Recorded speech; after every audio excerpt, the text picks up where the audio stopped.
NATO's secret armies, Japan's plans for biological weapons, CIA drug experiments, and the hidden bunkers of the Third Reich. Today, you will hear 10 disturbing stories that were buried in silence for decades. Governments tried to conceal them at all costs because they exposed the darkest and most sinister sides of those who rule our world. In the early 1950s, during the height of the Cold War, the U.S. military carried out one of the most shocking secret experiments ever conducted on American soil. Known as Operation Sea Spray, it was a covert biological warfare test performed in San Francisco in 1950. The operation's goal was to study how vulnerable American cities might be to a germ attack. What makes it horrifying is that the city's 500,000 residents had no idea they were being used as test subjects. Navy ships anchored off the coast sprayed large quantities of two types of bacteria into the air, Serratia marcensis and Bacillus globigi. These microbes were believed at the time to be harmless. For several days, the bacteria drifted over the city, carried by the wind, spreading across homes, schools, businesses, and hospitals. Residents began reporting unusual infections. At Stanford Hospital, doctors treated a series of rare urinary tract infections, and tragically, one man died. Later investigations linked these illnesses to the bacteria released during Operation Sea Spray. The incident showed that the microbes were not as harmless as the military believed. For decades, the experiment remained a secret. It wasn't until the 1970s, during congressional hearings on biological warfare, that the truth came out. Citizens of San Francisco were outraged to learn that their government had deliberately exposed them to bacteria without their consent. Operation Sea Spray was just one of many similar tests conducted across the U.S. during this period. Declassified documents reveal that cities like New York, Washington, D.C., and St. Louis were also subjected to secret biological or chemical dispersals. The military argued that these tests were essential for national security, to understand potential vulnerabilities in case of a Soviet germ attack. However, the ethical implications are chilling. Thousands of people were unknowingly exposed to potentially dangerous substances. To this day, the full health impact is unknown, since medical records from the time are incomplete. The San Francisco experiment serves as a stark reminder of how far governments are willing to go in the name of defense. It blurs the line between protecting citizens and exploiting them. While intended as a test of resilience, Operation Sea Spray became a dark chapter in American history, proof that sometimes the greatest dangers come not from foreign enemies, but from the very institutions meant to protect us. In 1946-1947, the U.S. Navy launched one of the largest Antarctic expeditions in history, codenamed Operation High Jump. Officially, it was described as a mission to establish a research base and test equipment in extreme cold. But the sheer scale of the operation, involving 13 ships, 4,700 men, aircraft, and helicopters, fueled decades of speculation that something far more secretive was at play. Led by Rear Admiral Richard E. Byrd, the expedition set out to map and explore Antarctica. Yet rumors quickly spread that High Jump had hidden goals. Some claimed it was a military mission designed to test new weapons in remote conditions. Others insisted the U.S. was racing to secure strategic positions in Antarctica before the Soviet Union could. The most enduring theory, however, involves the remnants of Nazi Germany. According to conspiracy lore, fleeing Nazis had built secret bases in Antarctica during World War II. Operation High Jump, some argue, was actually intended to locate and destroy these strongholds. Stories circulated of U.S. aircraft encountering strange resistance, even flying objects attacking the fleet, though no official records confirm such encounters. Adding to the mystery, Admiral Byrd gave a cryptic interview after the mission, warning that the U.S. must prepare for the possibility of enemies attacking from the polar regions with incredible speed. This statement has been repeatedly cited by theorists as evidence that birds saw something unusual. The expedition itself lasted only a few months, shorter than originally planned. Mechanical failures, accidents, and harsh conditions were blamed, but some researchers argue there were undisclosed reasons for the early withdrawal. The official reports mention scientific surveys, ice reconnaissance, and mapping, yet omit no suggestion of conflict or secret discoveries. Decades later, Operation High Jump continues to inspire debate. Was it truly just a large-scale training mission, or did the Navy stumble upon something it could not explain? For many, the unanswered questions make it one of the most mysterious military operations of the 20th century. What remains clear is that High Jump marked the beginning of the geopolitical interest in Antarctica.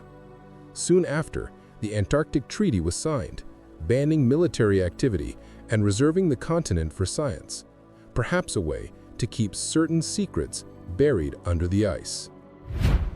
During the Cold War, NATO and the CIA established a network of secret armies across Europe. This covert project was codenamed Operation Gladio. Officially, its purpose was to prepare resistance fighters in case of a Soviet invasion. But as later investigations revealed, these stay-behind armies sometimes acted in the shadows of democracy itself. Gladio originated in the late 1940s. Hidden stockpiles of weapons, safe houses, and trained operatives were placed across Western Europe. Members included ex-soldiers, intelligence agents, and in some cases, far-right extremists. The idea was simple. If the USSR invaded, Gladio forces would wage guerrilla warfare and sabotage behind enemy lines. But the story grew darker. In Italy, Belgium, and other countries, Gladio-linked operatives were accused of involvement in violent acts during peacetime. Investigators connected them to bombings, political assassinations, and disinformation campaigns designed to create fear and push public opinion against left-wing parties. This strategy became known as the strategy of tension. One of the most notorious incidents was the 1980 Bologna railway station bombing, which killed 85 people. Although far-right terrorists were convicted, some researchers argue Gladio networks may have played a role, either aiding extremists or by turning a blind eye. Declassified documents suggest that Western intelligence tolerated such activities as long as they weakened communist influence.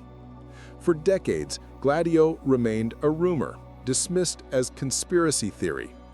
That changed in 1990, when Italian Prime Minister Giulio Andreotti officially confirmed its existence before Parliament. Public outrage followed, and similar secret networks were revealed in France, Germany, Belgium, and other NATO states. Even after these revelations, many details remain hidden. How many attacks were truly influenced by Gladio? To what extent did NATO command know of or even authorize the violence? These questions are still debated among historians. Operation Gladio stands as a chilling reminder of how democracies sometimes wage secret wars in the name of protecting themselves.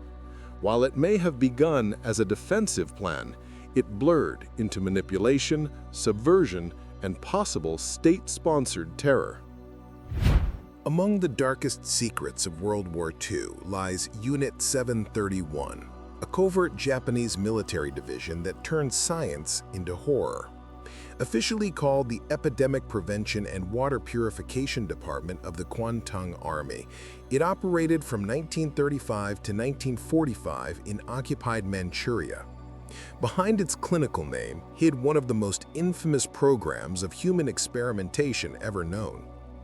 Unit 731's true purpose was not defense, but biological warfare. Prisoners of war and civilians, Chinese, Koreans, Mongolians, and even some Russians, were subjected to inhumane experiments. Victims were infected with deadly pathogens such as plague, cholera, and anthrax to study disease progression. Many were dissected alive, without anesthesia, under the guise of medical research. The cruelty extended beyond laboratories. Entire villages were bombed with plague-infested fleas to test how fast epidemics would spread. Frostbite experiments involved exposing subjects to freezing temperatures until their limbs froze solid, then attempting crude rewarming techniques. Others were burned, starved, or subjected to pressure chambers until death, all in the name of military science. The scale was staggering. Historians estimate that up to 300,000 people may have died due to Unit 731's experiments and biological attacks. Yet, for decades, much of the truth was hidden from the world. After Japan's defeat, the U.S. granted immunity to many of the scientists in exchange for their research data, effectively covering up their crimes. While some lower-ranking members faced trial in the Soviet Union, most leaders, including Commander Shiro Ishii, escaped justice. Even today, many details remain classified. Survivors' testimonies and excavations at former Unit 731 sites continue to reveal the horrors, but Japan has never fully acknowledged the scale of these war crimes. For families of victims, the silence is a second wound, the truth denied. Unit 731 is more than a historical atrocity. It stands as a grim warning of what happens when science is stripped of ethics and when governments place ambition above humanity. Its legacy remains one of secrecy, denial, and the haunting question of how many similar stories may still be hidden from history. While Unit 731 in Manchuria became infamous for its atrocities, it was only part of a much larger network of Japan's biological warfare ambitions during World War II. Behind the scenes, the Japanese Imperial Army was developing a terrifying arsenal of germs and toxins, planning to use them not just against China, but potentially against the United States and other allied nations.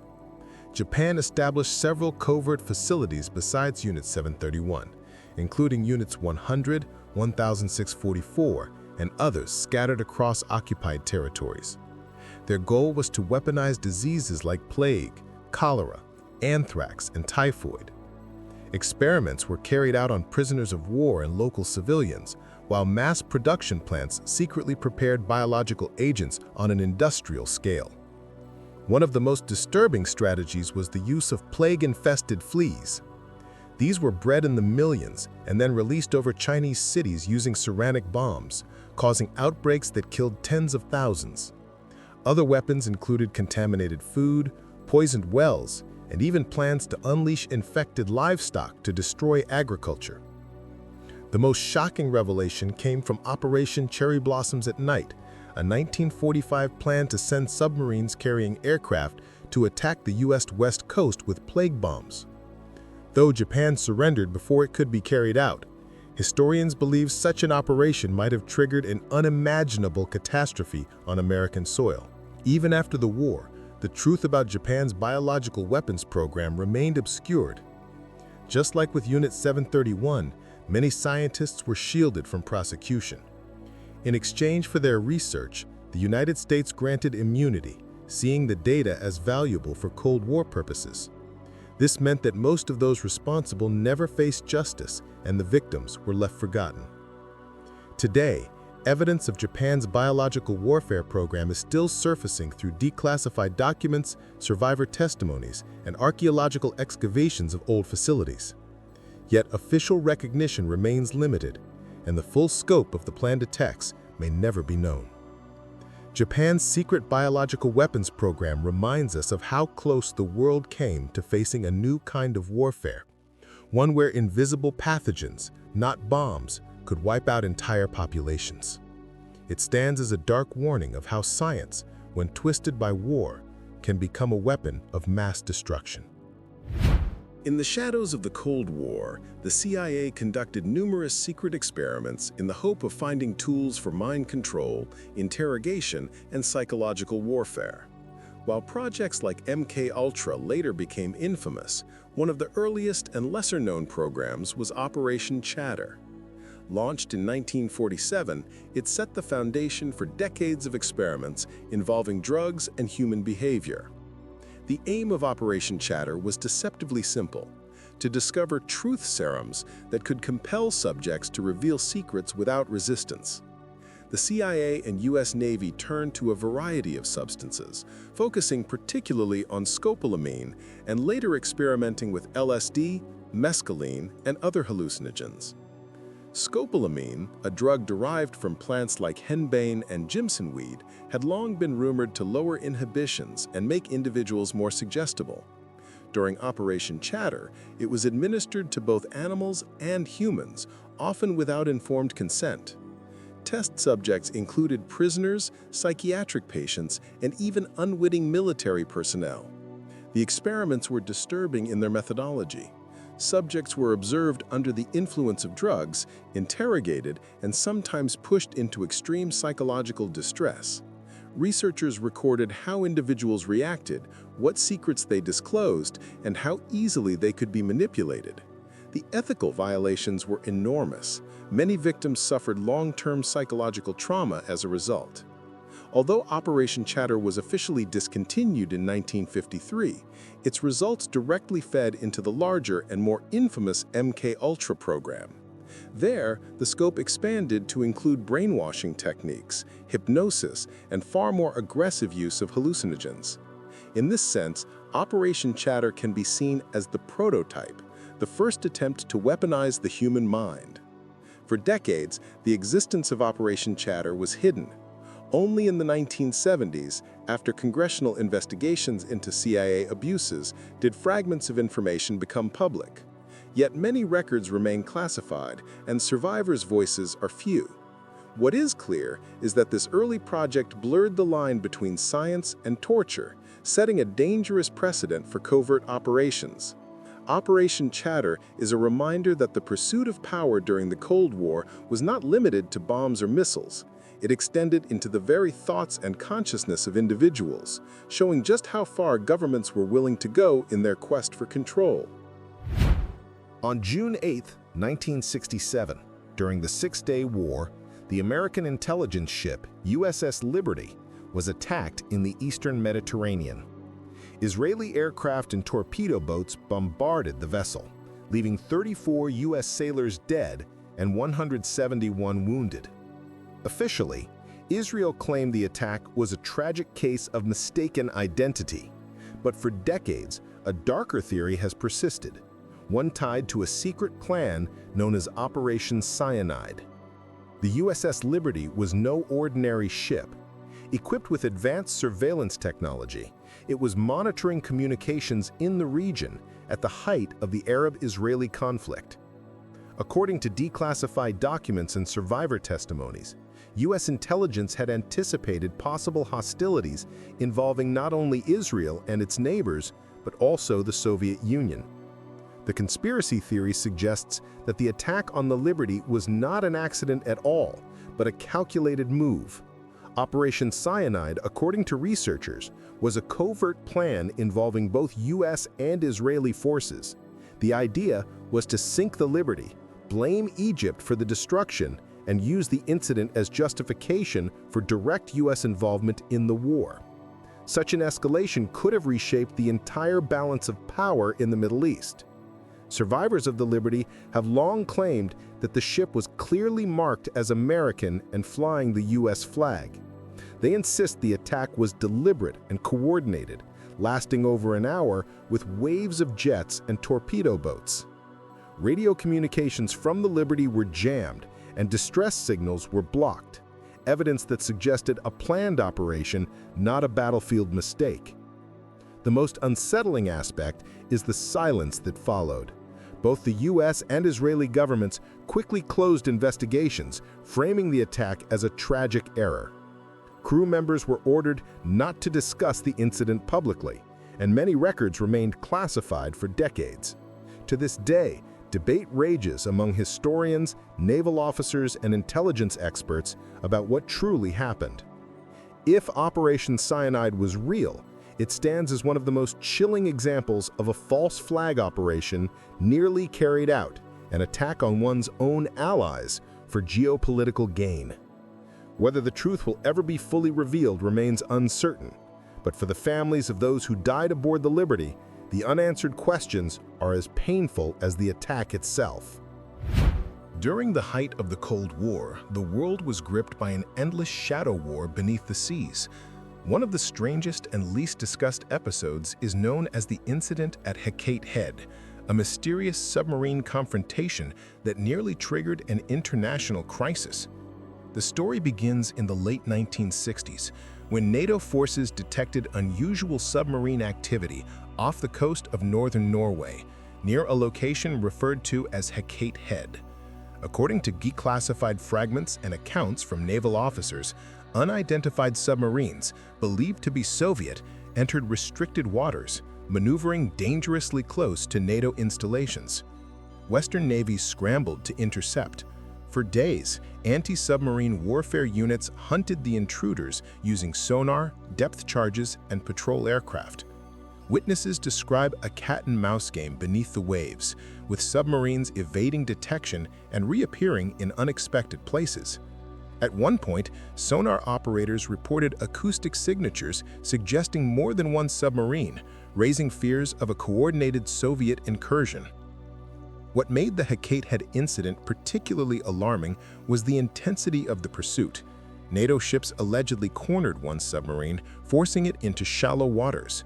Reports suggest that depth charges were dropped, not as an attack, but as warning shots, pressuring the vessel to surface. Yet no submarine ever officially emerged. Instead, the intruders vanished into the depths, leaving NATO commanders baffled.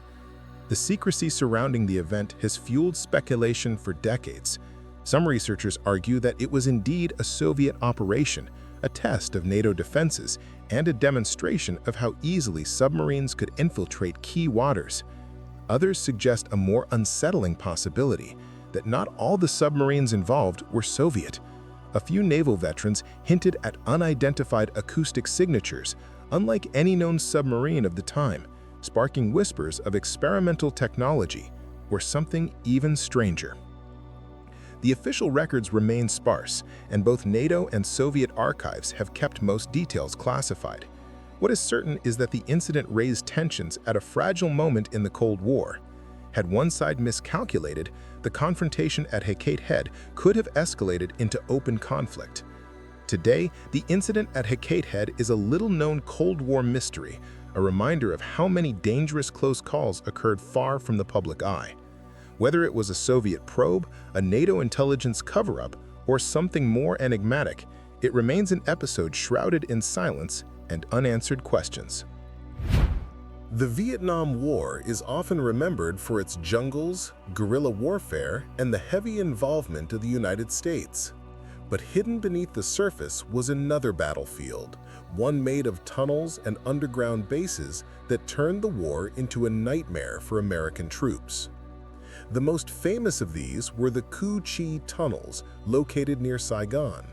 Stretching for more than 250 kilometers, this underground network was far more than simple hiding spots. It was a fully functional city beneath the earth, complete with command centers, kitchens, storage rooms, hospitals, and even trap-filled corridors to ambush intruders. Soldiers could emerge, attack, and disappear like ghosts. But Cu Chi was only part of a larger strategy. Across Vietnam, the Viet Cong and North Vietnamese Army built vast underground complexes, some of which remain hidden to this day. These bases were dug by hand, often in terrible conditions, with men, women, and even children participating in construction. They were reinforced with bamboo, wooden supports, and clever engineering to withstand bombings. American forces tried repeatedly to destroy these tunnel systems. Massive bombing campaigns, napalm, and even flooding were used to flush them out. Specialized units known as tunnel rats, small, lightly armed soldiers, were sent inside to scout and fight in the pitch dark. Many never returned, ambushed by booby traps or sudden attacks in the narrow passages. The scale of these underground bases shocked U.S. intelligence. Some tunnels were deep enough to resist heavy bombing. Others connected entire villages, allowing troops to move unseen across long distances. There are reports that certain complexes even reached down multiple levels, functioning like secret underground fortresses. What remains mysterious is just how extensive the network really was. Even today, historians debate the full scope of these underground strongholds. While parts of Cu Chi have been preserved as a museum, many other bases were sealed off or abandoned, their secrets still buried in the Vietnamese soil. For the Viet Cong, these underground worlds were not just strategic, they symbolized resilience and survival. For U.S. troops, they became a source of fear and frustration, turning the war into a battle not just against an enemy, but against an invisible, ever-present shadow beneath the earth. The underground bases of Vietnam remain one of the most haunting reminders of how far people will go to defend their land and how wars are often fought in places most of the world never sees. Deep beneath the cities and mountains of Europe lies a hidden legacy of the Second World War, the secret bunkers of the Third Reich. For decades, these underground fortresses have stirred fear, fascination, and mystery, symbolizing the desperate final years of Nazi Germany. The most infamous of these was the Führerbunker in Berlin, where Adolf Hitler spent his last days as the Allies closed in on the crumbling Reich. But this was only one of many. Across Germany, Poland, Austria, and even Norway, a vast network of bunkers, tunnels, and underground complexes was built in secrecy. They served as command centers, weapon depots, research facilities, and sometimes entire underground cities prepared for a war that Germany was already losing. Construction was brutal. Thousands of forced laborers and concentration camp prisoners were worked to death digging into mountainsides and pouring endless concrete. Some of the largest complexes, like the Weingut II near Landsberg or the Mittelwerk in the Harz Mountains, became production sites for V-2 rockets and other wonder weapons. These underground sites were designed to be impenetrable to Allied bombings. Despite Allied efforts, many of these bunkers were never fully destroyed. After the war, some were sealed, others captured and studied. Reports emerged of unfinished tunnels stretching for kilometers, leading to hidden chambers whose purpose remains unclear. Were they meant for secret weapons, underground rail systems, or even escape routes for Nazi leaders? Historians still debate. The mystery deepens with tales of missing Nazi treasures, gold, art, and documents rumored to be hidden in these underground labyrinths. In places like the Owl Mountains of Poland, treasure hunters still search, believing that beneath the collapsed tunnels lies the legendary Amber Room or entire trains filled with stolen loot. For Germany's enemies, these bunkers were symbols of both fear and futility, fortresses built too late to change the outcome of the war. For modern historians, they remain haunting reminders of how far a collapsing regime went to cling to survival. The secret bunkers of the Third Reich stand as silent witnesses beneath the earth, their corridors echoing with the ghosts of war. They remind us that history is not only written in open battlefields, but also buried in shadows, waiting to be uncovered. The shadows of history still hold countless secrets. Subscribe now so you won't miss the stories they try to erase.